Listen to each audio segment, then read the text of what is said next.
Hi there, this is Natalie, and in this video I'm going to show you how to create a new campaign in Overloop AI. Now, as you can see here, I am on the dashboard of the application, and on the top right you can click on New Campaign. Now, as you can see at the top of the screen, we will have 3 steps in creating this campaign.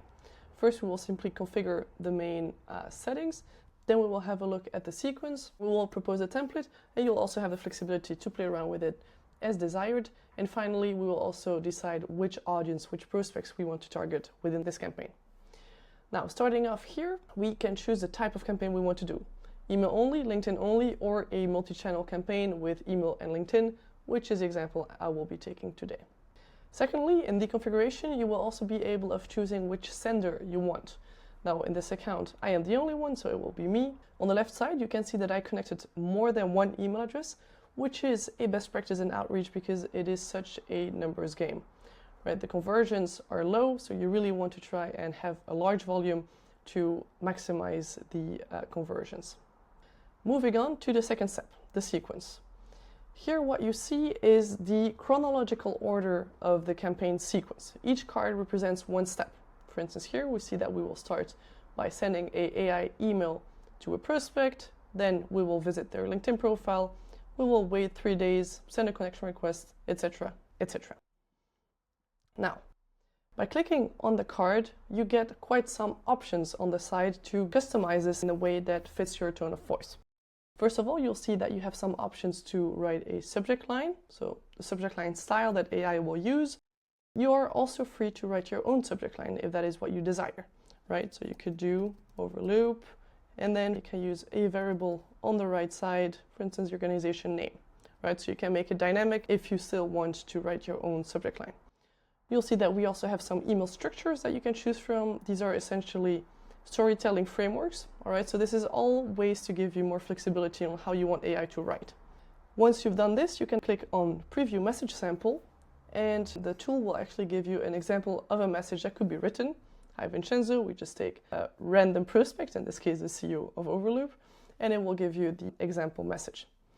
Now, where does it get the information to write the message? If you look at the top of the screen, you'll see there is a Campaign AI Settings button. By clicking there, you see that you actually have a pre-filled pitch that will have been written based on your website. If you want to edit that, you can simply click on Edit.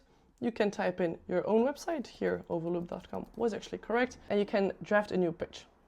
Now, doing this, AI will go to your website, scrape the information, and propose a pitch which it will use as the content to write the AI emails. You are absolutely free to edit this. You can simply go in there and change the text to make sure that you have the correct information for the messages. Now, at the bottom, you'll see that there is a 5th field, the highlight field. This one is not mandatory, as you can see, and can be used, for instance, to highlight an event that's coming up. You might be going to a conference and you want to invite people to meet at the booth, or you are hosting a webinar and you want people to sign up for that. You can simply put it here and AI will be taking that into account. On the right side, apart from the pitch, you will also have the writing style. So this is a place where you will be able of giving the general instructions to AI. You can change the language of the messages that will be written, the formality, tone of voice, and message length as well. This will then be applied to all the different AI messages within the campaign. Now, clicking again on the AI email card, you'll see that at the top you actually have a green toggle allowing you to write your own template instead of having AI write your message. So this is up to you whether you prefer using your own emails or if you want AI to write the emails, including some personalization, of course. Now, by clicking on the other cards, you'll see that you usually have some options. For instance, the delay, you can add more days, you can choose if you want to exclude weekends or not.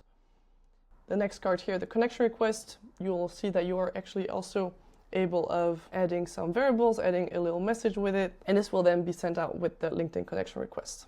All right, if we go to the next card, the next AI email, again, you'll see that you have some follow-up styles, everything to simply be able of personalizing this as much as you want. Now, the order of cards that you see here is a template that we propose, something that we've seen that works quite well. You are, though, free to change this. So you'll see in between cards, you have a plus, and you can simply add a step. It can be an email, it can be a LinkedIn action. It can also be a delay or a condition. For instance, checking whether the prospect has visited your website. If they have, then you will be sending them to the left path. If they have not, well, you might want to send a different type of email, right? So this is really what you can do to play with this. Moving forward to the next step, the enrollment. So in this last step, you will be able of choosing which prospects you want to include in your campaign. You see that there are various options. Let's go from right to left this time. The first one, existing prospects, here actually allows you to access all prospects that you have available in your account. Right now I don't have any yet, so this is empty, but this is a way to simply manually select prospects to add into the account. Secondly, event triggers. This allows you to set up some automatic flows to bring in prospects into the campaign. It can, for instance, be, to take the same example, whenever they have visited a page, then I want them to go into this campaign. Finally, we have the database. This is the most interesting option. I would say this allows you to get access to new prospects or new leads that you do not have yet in your possession. Now, how does this work? We have a database of 500 million prospects, and using filters, you can go and narrow this down. So to give you an example, I actually, in this campaign, want to target founders of SMEs in the US. So what I would do is, in the relevant keywords, type in founder, owner, perhaps as well. Co-founder could make sense too. Let's see, maybe I want to be sure I'm not actually targeting interns at the founder office. So I can type in intern and click again on it. It will turn red and it will be excluding that term. All right. Now, in terms of location, on the right side here, when you open the list, you always see what we're looking at. So if I type in, for instance, California, you'll see that there's a few cities, but then we also have the state. I will actually go for this one here. Thirdly, we have the industries. Here we have a whole list of industries. On the right side, again, you will see actually the amount of sub-industries within each of these industries. If I click, for instance, on accounting and financial services, you will see the 14 sub-industries within that. All of these industries are a copy of LinkedIn industries. All right, so this is how the list has been created here. Now for Overloop, these are not as relevant, so I will remove this filter. And finally, I want to target SMEs, so I will select the smaller companies up to 50 employees. All right, so it's quite a big pool of prospects we have here on the right side. You can see at the top, we have an estimation of 99,000 prospects. I would definitely recommend to go a bit more niche, to go to like 1,000 or 2,000 prospects. For the sake of this example, I will keep it like this. Now, generally, those 4 filters are enough to find your target group. However, if you want to really go more specific on certain aspects, you'll see that we also have advanced search criteria that you can use to go and narrow it down even more. Now, beware, do not use all of them. It's very tempting, but I would not recommend that. One interesting one here is the target specific companies, which allows you to put company names, actually, Google.com, Apple.com, etc. And then we will only be looking for prospects within these companies. So I can click on apply and I'll do next.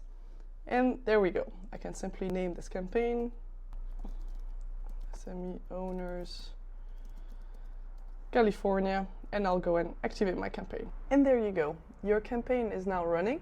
Don't worry, no emails will be sent without your approval first. But there you go. In a few minutes, you created a campaign, and I will follow up with a second video explaining a bit more about the campaign dashboard. Thanks a lot for listening. Bye-bye.